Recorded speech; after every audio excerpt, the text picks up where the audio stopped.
لا يستوي القاعدون من المؤمنين غير أولي الضرر والمجاهدون في سبيل الله بأموالهم وأنفسهم فضل الله المجاهدين بأموالهم وأنفسهم على القاعدين درجة وكلا وعد الله الحسنى وفضل الله المجاهدين على القاعدين أجرا عظيما درجات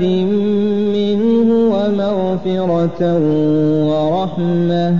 وكان الله غفورا رحيما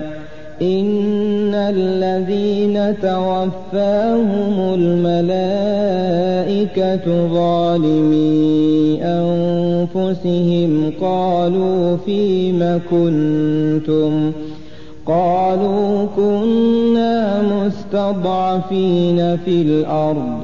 قالوا ألم تكن أرض الله واسعة فتهاجروا فيها فأولئك مأواهم جهنم وساءت مصيرا إلا المستضعفين من الرجال والنساء والولدان لا يستطيعون حيلة ولا يهتدون سبيلا فأولئك عسى الله أن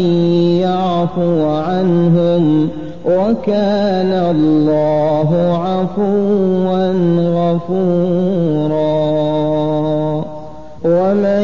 يهاجر في سبيل الله يجد في الأرض مراغما كثيرا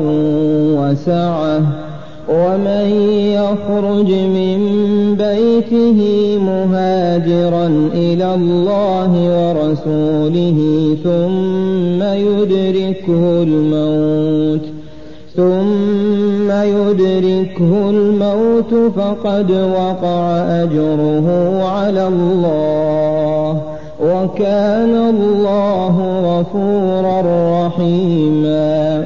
وإذا ضربتم في الأرض فليس عليكم جناح أن تقصروا من الصلاة إن خفتم أن يفتنكم الذين كفروا إن الكافرين كانوا لكم عدوا مبينا